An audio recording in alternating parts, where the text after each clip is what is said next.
Sorry.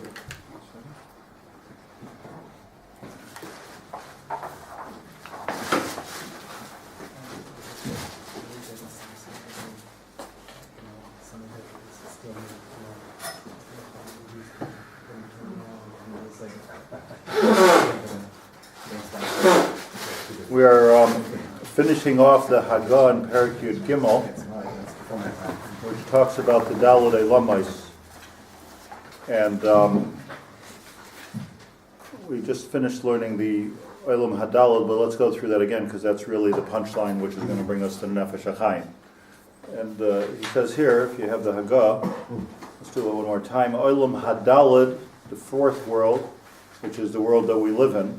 I guess that, in a way, that's the most important of the whole situation here. Olam Hadalad hu Gmar Meleches Kol Ha'olamai Shekidamuhu. That the Olam Hadalad, the world of Asiya, should be understood as the Gemar Malacha. It's the finishing world. Finishing is a big thing, meaning you have there's so many different levels to building, let's say, a house. So, you have the plans, maybe that's like Mashal Tzilus. You have the actual construction, which is giving it some shape of a building, which is maybe like the world of Bria. You're actually taking from plans to cement.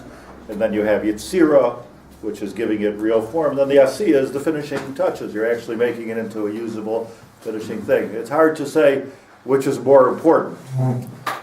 How do you say which is more important? But the point is we live in the world of Asiya, or more importantly, our job is in the world of Asiya. So like if you bring in a finisher, his job is not to pour cement. It's good to know how the cement is built, poured, and how the building is made, and what the plans were originally. But it's you see where my head is, by the way. But our world is the world of Asiya, right? I'm a decorator. I'm a finisher. I'm in the world of Asiya. Isn't it also like if you build a house but you don't move into it or do anything in it, then what was the point of building it? Right. What was the point of building it? So the let's not forget the Nimshal. So Hashem made the world. That's the important point here. Hashem made the world, and He made many olamais, and there's a whole process to the world which is fascinating to know, and it has relevant nafkaminas. Like even for the for the finishing guy, it's a nafkamina. How is this house made? What is it made out of? What was the original plan? That's all very, very important. But it's also important to understand that we're in the world of Asiya. That's where we live. And hu Gemar Meleches, and all of this drasha I'm saying, from the idea of Gemar Melacha. Gemar Melacha is tikkun. You're chayiv on Shabbos for Gemar Melacha. Tikkun keli, finishing something. You have a beautiful keli, you have a wonderful piece of china. It's beautiful. It's worth $1 million. But you're not allowed to toivel it on Shabbos because toiveling it makes the Gemar keli. That's what makes it into a keli that you can use, tachlis. Otherwise, what is it? It's a museum piece. It's something to think about, something to look at. The bowl is made to put salad in, so if you can't put the salad in it, there's no Gemar Malacha. So that's this is important. Malachim have one job in the world of Bria, and Malachim have a different job in the world of Yetzira, and Malachim, which are us, have a job in the world of Asiya. This is where we're working. This is our job. This is where we are. We happen to live in the world of Asiya. Maybe we could have been a malach in the world of Bria, different department. We're in the Asiya department, and this is where we work. So we're the finishers, the Gemar Malacha. In the world of building, they say it's hard to find a good finisher. That's like the hard thing, and Kablanim don't like to finish. Like the finishing touches. You can never find them. Right, that's right. They're beside, they're minister, I just similarly, and I think it's also good about I always think to myself, I'm involved a lot in book publishing and other things like that. The difference in everything, I think, probably in book publishing, in art, probably in programming, probably in building, the difference between a professional and a do-it-yourselfer, an amateur, is not in the big things. It's the tiny little process. Like everybody can get it ba'arech right. You go to Ace or Home Depot or wherever you go and you buy stuff and you put it up, but it's never, it's never exactly right. So the way you can tell if something was a professional job is God is in the details. It's all what? By Suleiman, yeah. It's really that detail, which is the whole. Was like 99% you got right, but that's that piece. So when we're talking about being an olam ha'asiya and being doing sort of the gemar malacha, which are the finishing touches of the bria, the chap is to do it like a professional, to do it correctly, and to really understand Torah, and to really understand halacha, and to really understand what we're doing, not like sort of get it right. That's the. I'll always in my memory that this guy who was a rabbi, he walked into yeshiva years ago when I was in yeshiva. I was yeshiva bacher. He walked into yeshiva, and he said that he saw everybody learning, and be'iyun and with lumdus, and and he said, I remember him saying that when he was in yeshiva, he was at that time maybe 40 years older than me. He says when I was in yeshiva, so we used to spend hours and hours on one Rambam, to understand it. He says, and I've grown so that now I look at the Rambam in 2 minutes, I get the whole thing. And I thought to myself, like he lost the art of detail. I mean, okay, now I look at the Rambam. What do they all drain around about? Like talk about this Rambam. Read the Rambam. That's what the Rambam says. But what he lost was the ability for the detail of it and the the nuances of the Rambam and lush of the Rambam. You have to really be lig. If you're not, you have. That's the beauty of those years of being in yeshiva. That we should never stop our kids. Never deprive our kids of to get to the.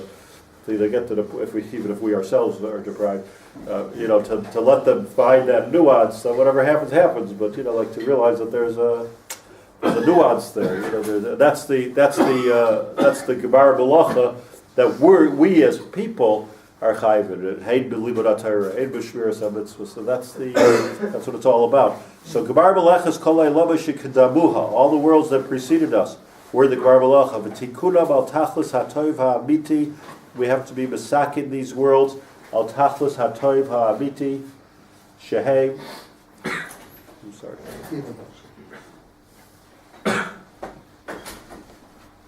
Shehem b'tachlis hatov ha'amiti shekiven hu yisbarach shmai b'inyan klal habriya kula.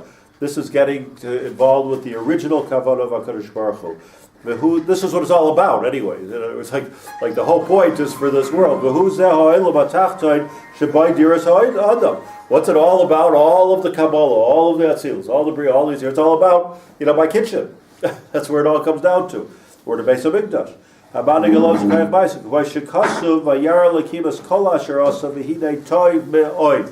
Hashem looked at everything. Read the words. Kol asher asa Asiya. Hidei toiv moed. Amar b'Reishis Rabbah, the Medrash actually famously says, Hine toiv moed, hine toiv adam. What's the toiv moed? Toiv adam. B'chein hu sham parsha tes, parsha dalet. Amar Rav Shimon ben Elazar. Is it a Pardon? word? Moed I'm not here. Moed and Adam. The same words. Yeah, the same words. That's Yeah. the same word. Ma'od. Yeah, I'm sorry. Ma'od is Adam, turn around, right? So Tov, Ma'od, Zu Adam. Yes. V'cheinu sham parsha tes, u'ba parsha dalet sham, the Medrash, it says, Amar Rav Shimon ben Elazar. This is a fascinating language that he brings here from the Medrash. I looked it up. Amar Rav Shimon ben Elazar. B'tchilas briyasai shel olam. Nis'ava HaKadosh Baruch Hu lasei shutafais b'tachtonim. That from the very beginning, the seed of creation, from the very beginning, HaKadosh Baruch Hu always had in mind that he wanted a shutaf b'tachtonim. That's a big upgrade. Because we look at ourselves as avodim of Hashem. Bonim of Hashem. Shutaf. different level. Shutaf. But it depends. Yeah, there's two things about a shutaf which is intriguing to me. One is equal partner. I mean, so God becomes the silent partner. It doesn't have to be equal. It doesn't have to be equal, but it's a partner. Partner is a partner. Hashem, it doesn't have to be. Okay, it doesn't have to be equal, but it's a partner. It's violence. So a partner is a partner. So that in itself is a huge chiddush. In other words, we're not a salesman. We're not avodim. We're not the maid. Owner. Part owner. This is with what we said before about the cycle that whatever we do start operating the upper words. To bring Yes. it down. Yes. So yes. So shutfus, in my mind, you tell me if you agree with me, has a different connotation also, and that is, if you and I are partners, it's partners with a goal. Like we have a goal. Like or we have a common goal. You're business partners. We have a goal. We both want to come together and do something, and we'll make money. If you're a partner with your wife, so you have a common goal to bring the Shekhinah into your home and to children, etc. But this is interesting because what does it mean to be a shutaf with HaKadosh Baruch Hu? So what's the common goal? You're saying a big thing there. In other words, the positive shot is that HaKadosh Baruch Hu wants a dira b'tachtoinu. And he made us a partner. But that's all for HaKadosh Baruch Hu. It's a funny kind of a shutfus. It's like, let's be partners, I'll make the money. I've been in different partnerships over the years, spiritual and, it's usually like, I'll make the money, you spend it. Like, it's a good partnership here, Like, my wife also has that kind of partnership. What's the shutafos with HaKadosh Baruch Hu if his whole tachlis of making the world is to make a dira b'tachtoinim? So you want to make a dira b'tachtoinim, but I'm making you a dira b'tachtoinim. So you're saying, well, no, that there's tikkun olam, but the whole purpose of the olam is that there should be a dira b'tachtoinim. It has to be that we have. Why are we as partners don't gain from that reality? Why is that not our goal? So that's what I want to speak out. So it's, yes, he wants to make a dira b'tachtoinim. That's kilo. I'm speaking words. I'm just saying words. That's something that Hashem wants. But there's also a matan schar. And the schar is that we're being masakin our neshama even when it's not in this world. Kilo. Well, can we say that the Dira B'tachtoinu is be'etzem what's good for us? It's good for us, but you could say even more than that. You could say that in the meantime, we have our neshama has nitzchias.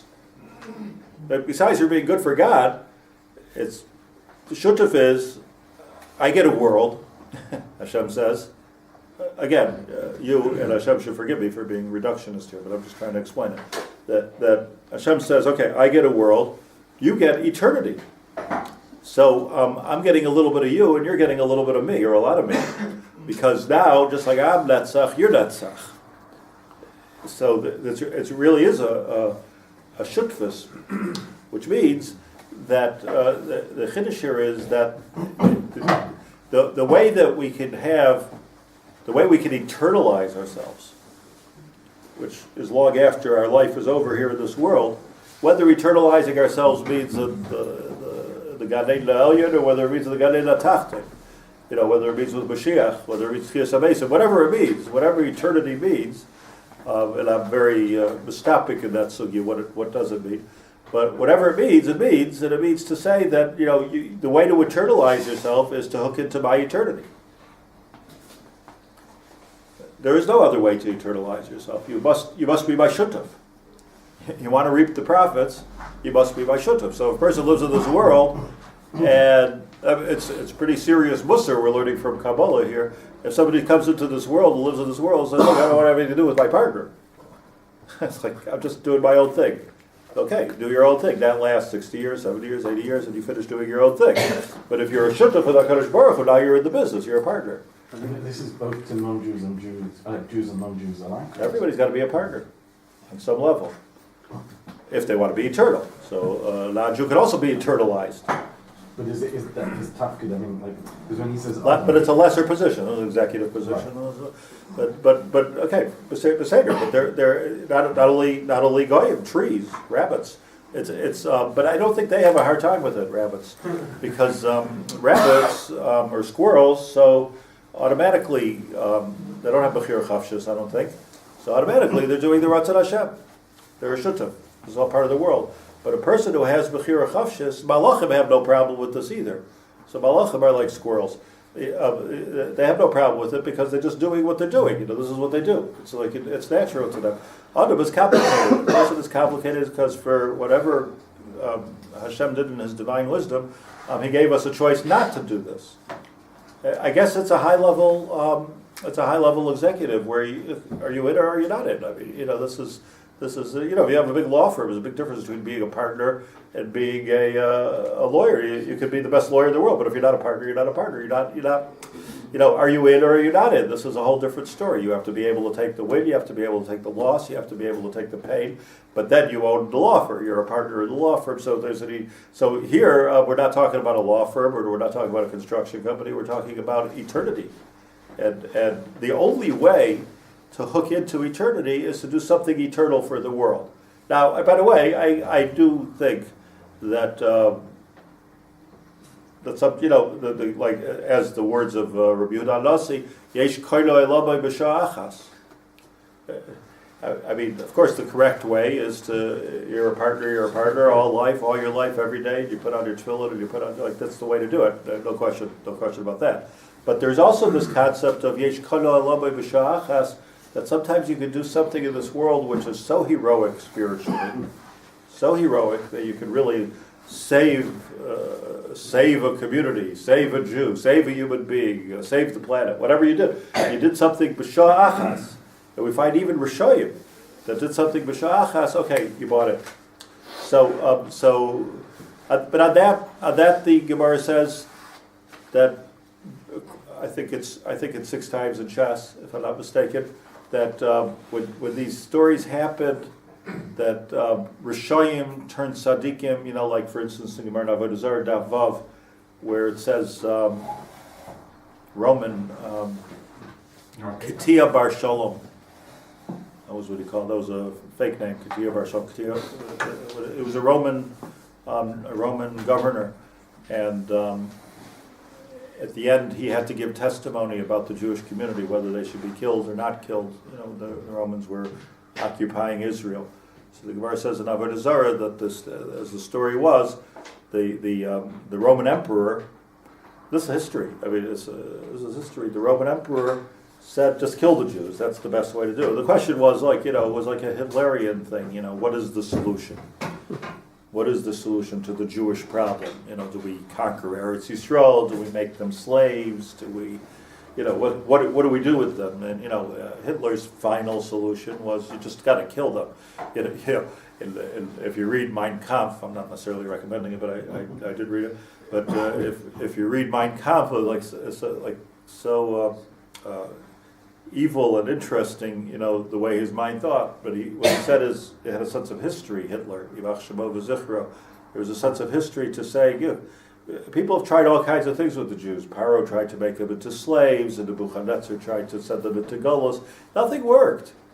You can't get rid of these people. That's what he says. You can't keep these things. You know, the only thing to do is to kill them. There is no other. You have to exterminate them. The final solution. Okay, surprise, that didn't work either. Here we are talking about it, you know, but like academically, even that didn't work, Baruch Hashem. But it worked when it worked, you know. But it's interesting. Hence the term final solution. But the Gemara says that the Roman emperor in Rome said that he thinks that the only answer coming into Israel is to just kill everybody, exterminate the Jews. That's not about, like, you know, Charbon Beis HaMikdash or Golus. You know, the Nebuchadnezzar did that, didn't work. They just killed the Jews. So Katia Bar Shalom, the Gemara says, stood up in front of the Roman court, and he said that, wow, so interesting. He got up in front of the Roman court, and he said he wants to say to a guy, I want to say two things. First of all, chado di efshar. You're never going to be able to do it. Because he darshan a pasuk according to the Gemara. He says, the Jews are ka'ar baruchos hashamayim. Just like the arba ruchas, the world can't live without ruach. The world can't live without Jews. So he's saying a deep thing, like the ruach of the world. The Jewish people, you're not going to be able to kill them. Go get rid of the wind. You can make a wall, but you can't get rid of the wind per se. The world won't exist without wind. And then he says, and also, even if you would succeed in killing them, exterminating the Jewish people, you're not going to do it. But even if you did do it, nikra lecha, everyone's going to call you a malchus katia. You're going to be a crippled malchus. You're killing out a whole population. I mean, look ahead in history. Hitler said, "Let's kill out all the Jews." But okay, so now who's going to heal all the illnesses? Who's going to invent all the computer chips? And who's going to do science? Malchus Katia. There's a big loss here. Where it says the Roman emperor said, "Here's a Hilchos Rome." It says you're right. But the only thing with being right is that man de zache b'malka chava b'malka. That if you're right in front of the king, meaning you one-upped the Roman emperor, we have to kill you for being right. We know about such relationships also. Okay, you're right, I have to kill you. Is that covered for the malchus? That somebody else should be more right than me. So thank you. We won't kill the Jews, but we have to kill you. So the Gemara says a story that they took him and they decided to throw him into, he stuck up for the Jews. So they took him and they decided to throw him into a kamumya chalula. Rashi says that's a big pot of boiling oil. That's how they decided to kill him. Because he stuck up for the Jews and he went up the king, they have to keep order. So as he walked into his death, so Yatsa Basko V'Amra Vaila Ilfa D'Layavile Michsa. Woe unto the ship that has not brought its meches, not paid its meches. Rashi says that it's like a ship at sea that has millions of dollars worth of merchandise, but what good is it, and this is Tahar Inyan, what good is it if it can't dock on shore and sell the things because it didn't pay the couple $1,000 meches? It's stuck at sea. What's the point of this if it's stuck in meches? There's no point.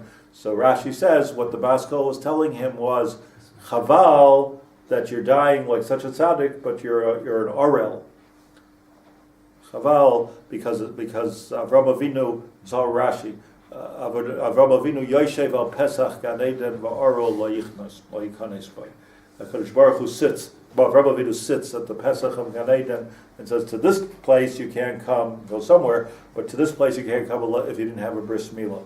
So the Gemara says, Nafal al Reisha Dar Lasa, before he was killed, he did some kind of a belly flop and did some kind of a crude bris milah on himself.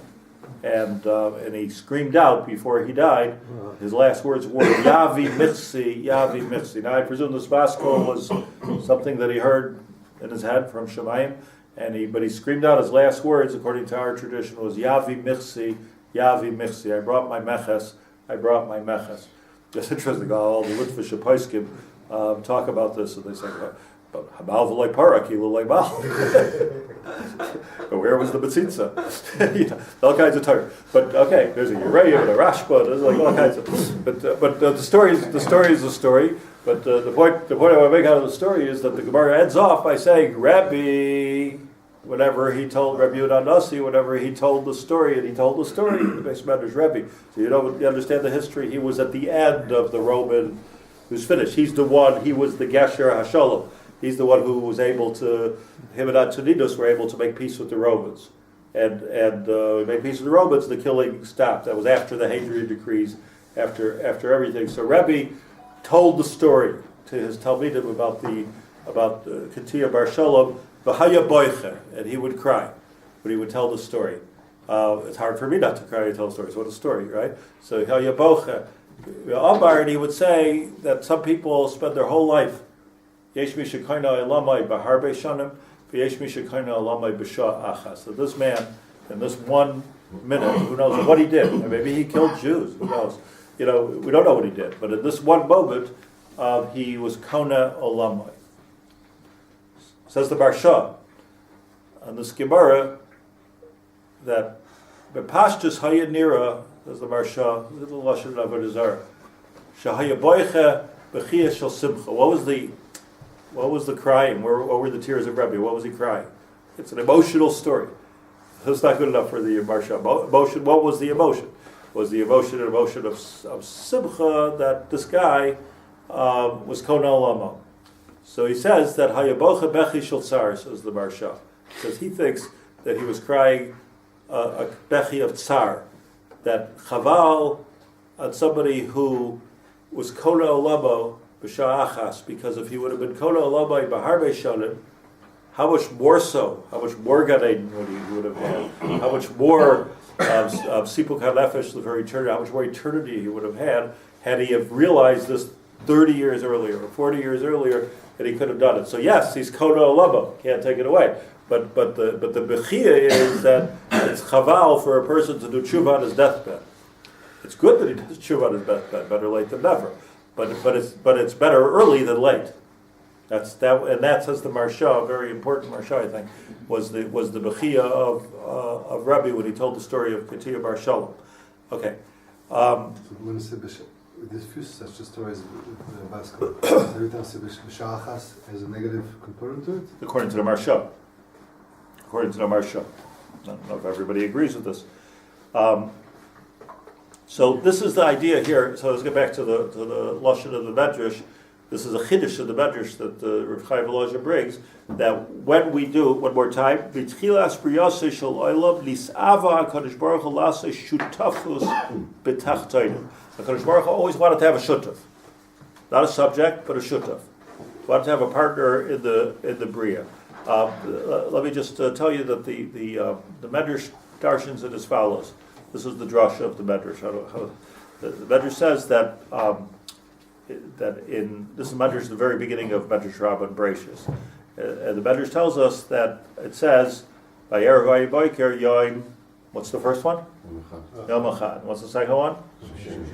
So says the Medrash, I should have said Rishon, Sheni, Shlishi, Revi, or Echad, Shnayim, Shloisha. There's an inconsistency in the counting over here.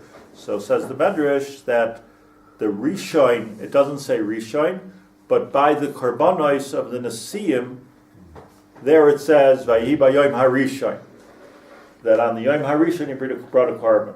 So Hashem waited, says the lashon of the Medrash is, I just don't want to spend the time reading it to you, trust me on this, the lashon of the Medrash is that HaKadosh Baruch Hu waited for the Rishon all the way until the Mishkan. And at the Mishkan, that's where it became Rishon, meaning that in the meantime we're Yom Echad. When will the world really be going, happening, moving, clicking? The answer is when there's an Adam that's a shutaf with me. Dira b'tachtonim with a shutfus. So the Nesiyim were shutafos to HaKadosh Baruch Hu. Comes Reb Shimon Reb Shimon Elazar, Medrash says V'yeshoimrim Shimon bar Nachmani, V'yeshoimrim Shimon bar Ami. Whoever said it. But I don't know. There's 3 gersos there in the Medrash that HaKadosh Baruch Hu, that Metchilas Briyaseh Shel Adam, from the moment he said Yom Echad, that was a sort of a temporary placeholder for the ultimate tachlis of the world, which was only to take place when we were active in doing our part. And that active, interestingly, didn't come with Adam or with Avram or with Yitzchak or Yaakov.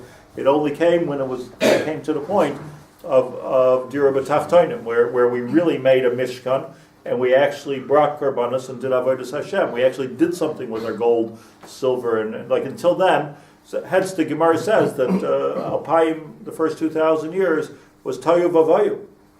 No, it was Tayu Vavayu. So it was only the after the Tayu Vavayu, the year 2000, when Avraham Avinu already had Yitzchak.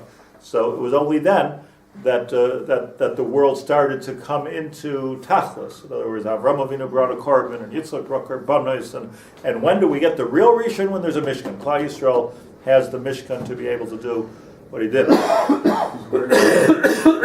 Where do we fit now in Olam Asiya? I thought Olam Asiya is all about that. So why do we need to wait for the Mishkan, the Mikdash, to be able to actualize that partnership? Well, I'm not sure what you mean, but in other words, with the Beis Hamikdash, we have a full actualization of the shutfas. In the meantime, we do mitzvahs. We make mikdash mat in shuls, and we do chesed, but we're gullus. So the gullus means the business is not working completely. The business is not working completely. The shutfas is complete, because you see there was Avram, Yitzchak, Yaakov, it wasn't working completely. So our shutfas now is not 100% in order until we build the Beis Hamikdash, which we should do already. But having said that, if now the shutaf, it could be one brings 70, one brings 30, or one brings the nitzchias, So and one this brings point, yeah. But whatever it is, one shutaf can pull a other shutaf completely with him. You obligate your shutaf into what you do. Yeah, not only that, You're saying you're soid in business, you mean? Well, I'm saying Even a 1% partner has... right. He obligates his 99, and in this context, what we do here obligates a Kodesh Baruch. If you have 1/10% of any business, you're owning chametz on Pesach. It's a shutuf is a shutuf. So right now we're a shtickle shutuf, and with the Mishkan we go shutuf, but it's so you have here. Let's just leave it with this. You have here two major chidushim. One is that really the Olam HaAsiya is your main world in the sense, not that it's bigger or more important necessarily, but in the sense that that's the whole purpose of the whole thing. Like it might not even be the most expensive part, it might not be the main part, it might not be, but it's the Olam Atikah to the Olam Gbar Malacha. That's the world that we live in, and therefore that's our job. And then there's a bigger chiddush, and we're shutafim in that. This is shutfus over here, and a shutaf can only mean, to summarize, a shutaf can't be that I'm working for you. So it's not just we're working for Hashem. This is a big chiddush here. A shutfus can only mean that I'm benefiting. So the benefit of the shutfus has to only be what is the benefit.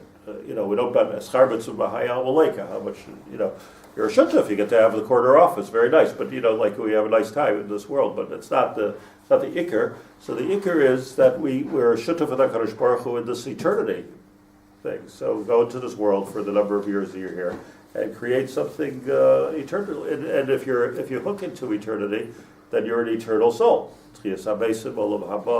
etc. So that's the shutfus. And the more we're mishtativ in the shutfus, harbe shonim, the more we're mishtativ in the shutfus, every time we're mishtativ in the shutfus, we're adding eternity to our life.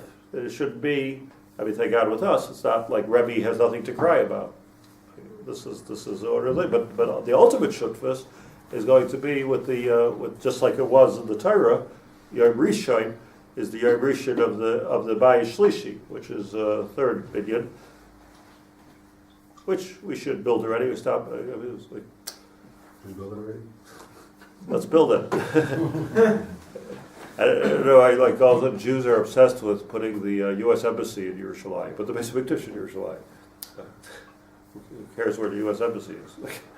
We care where the Chilean embassy is, or where the South American, the Uruguay embassy is. Okay, nice, all that's going to do is create war. What was that going to do? Build the Beis Hamikdash in Yerushalayim. We're going to create a war already. That's the no. Am I right? Build the Beis Hamikdash in Yerushalayim. It's the Seder. That's where we're holding down in history. So to paskin that we shouldn't build a Beis Hamikdash in Yerushalayim. And tell you something I heard just before. It's very, very interesting. Rav Moshe Shapiro, Schusa Yagid Aleinu. So I was also to be somewhat of a Talmud of his.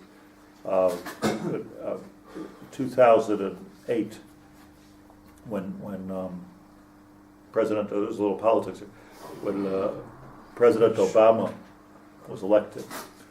So I went to a very exclusive shiur. You have to be invited to the shiur on Friday afternoon. And if somebody came and wasn't invited, he stopped talking. That was his, just stop talking. He would sit there for 15 minutes until the person went. That was his derech. But in any case, it was this was all, Rabbanim or Yeshivas in this particular shiur, 20 or so people.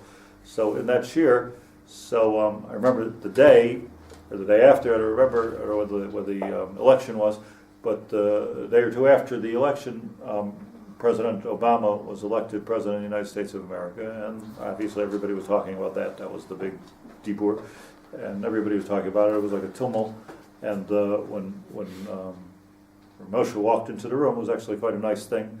No matter what, and these were very chashuv people, many of them with long white beards.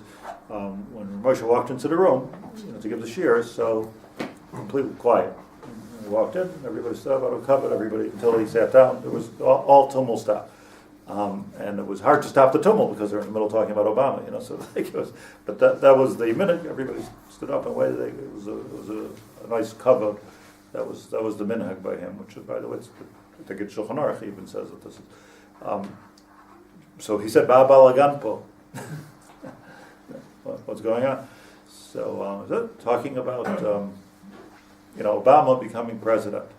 So he said, this is where his Gabriel, but I heard it by ears. He said that Obama, who aneshama shel hordus. Hordus was a black man, as it was. Says the neshama of hordus. Okay. I don't know, who Rosh Hashanah, how he knew what he knew, and what he knew, and who he talked to, and conversations that he had with Mekubal. He was, you'll see as stories come out that he had a kesher with many, many different interesting people and different Messiah. He says the neshama of hordus. So it's not just that. What's the neshama of hordus? So he said that, but the neshama is always hafuch from where it came from. He explained, and he says hordus started off as a tremendous Sinai Yisrael. He was Harag Talmidei Chachamim. He was not hordus, Herod, not Hadrian. Two different people. Herod. So Hadrian was 100 years later. So, but Hordus was Harag Talmidei Chachamim. He was always suspicious and paranoid, and he killed Talmidei Chachamim.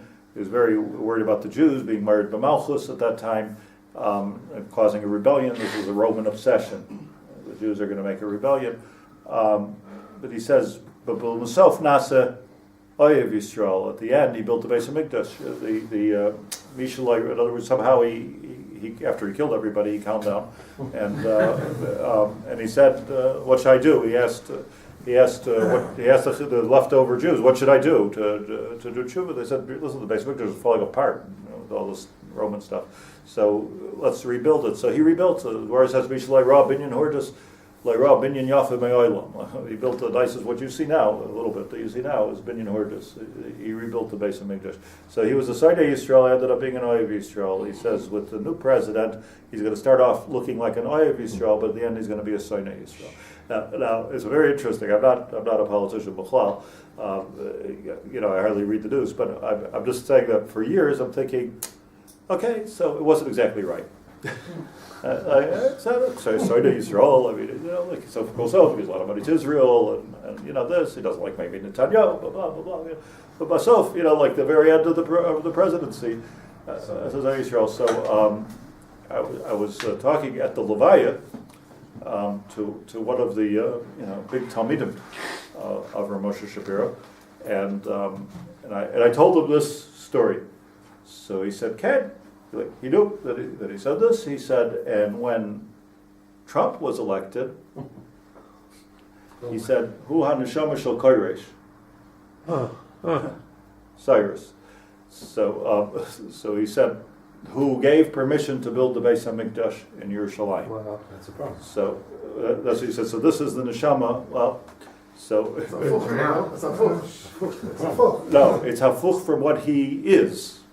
In other words, he seems to, I don't want to, he comes across for years and years one way, and Basof, and he said, President-elect Donald Trump said on record, I'd love to build that temple in Jerusalem.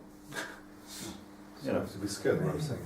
I don't know. I'm just saying, just saying that when an Adam Gadol says something like, it's good eye to listen to what he says, and so I don't know what's going on in history. Something's going on, right? They say that January 17th or whatever it is, like 20th. 20th. Noon on the 20th. Yeah, the world will change.